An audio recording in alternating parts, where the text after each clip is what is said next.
नमस्कार, स्वागत है आपका इंडिया न्यूज़ इन खबर में और मैं हूं मनोज कुमार।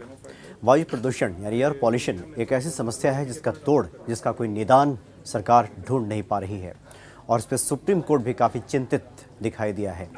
सुप्रीम कोर्ट ने साफ तौर पे कहा है कि क्यों नहीं हम चीन और जापान जैसे देशों से सीखते हैं कि जहाँ पे विकराल समस्या थी वायु प्रदूषण को लेकर, लेकिन बहुत जल्दी उस पर काबू पाया गया।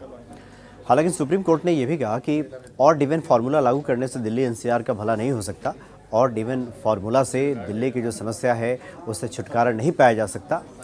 क्यों ना एक एयर प्योरीफायर लगाया जाए, एयर प्योरीफायर टावर लगाया जाए।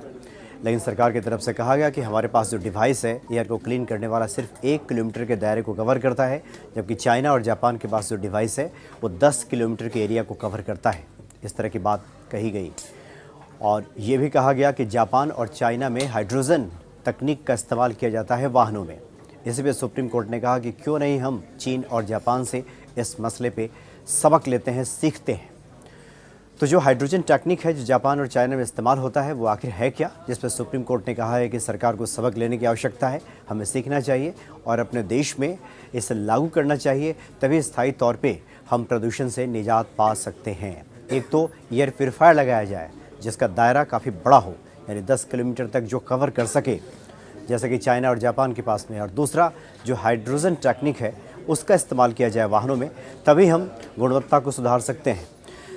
चूँकि दिल्ली एनसीआर में जो PM 2.5 का लेवल है वो काफ़ी बढ़ गया है। पहले तो 1000 के ऊपर चला गया था, लेकिन अभी भी बहुत सारे इलाके ऐसे हैं जैसे आनंद विहार और ISBT का जो पूरा इलाका है वहाँ पर अगर देखा जाए तो PM 2.5 का लेवल 800-900 के बीच में बना हुआ है, जो बहुत ही ख़तरनाक स्थिति है। चूँकि 100 के आसपास में रहे तो एक स्वस्थ स्थिति मान सकते हैं, 50 के नीचे PM 2.5 का लेवल हो तो एक बेहतर स्थिति हम मानते हैं। लेकिन सोचिए ज़रा कि जहाँ PM 2.5 का लेवल 800, 850, 900 पहुँच गया हो तो क्या स्थिति हो सकती है। तो जापान जिस टेक्निक का इस्तेमाल करता है और जिसे हम कहते हैं हाइड्रोजन टेक्निक, तो दरअसल जापान में प्रदूषण की भीषण समस्या थी वहाँ पे और जापान ने हाइड्रोजन फ्यूल के जरिए अपने आप प्रदूषण को कम करने में सफलता पाई, जिस पे सुप्रीम कोर्ट ने इशारा किया है कि उसे लागू करना चाहिए। अब इसी हाइड्रोजन फ्यूल टेक्नोलॉजी के भारत में इस्तेमाल किए जाने की बात चल रही है। सुप्रीम कोर्ट ने जो बात की है, चर्चा की है, उसके बाद ये मांग अब जोर पकड़ेगी।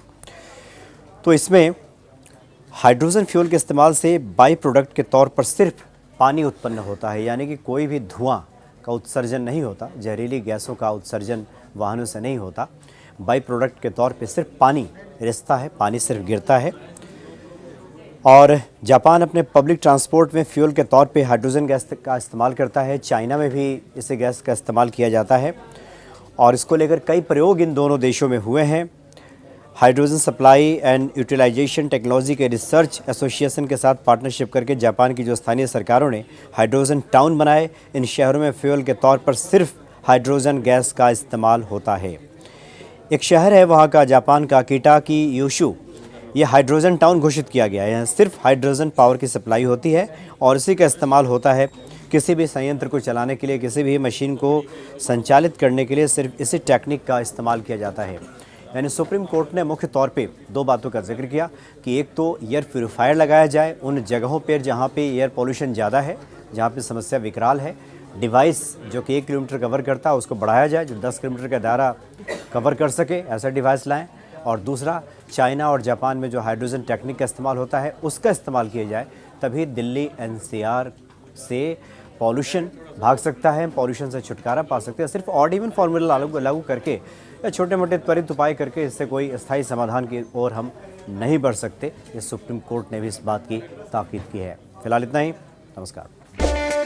इन खबर चैनल को सब्सक्राइब करें और बेल आइकन दबाना ना भूलें।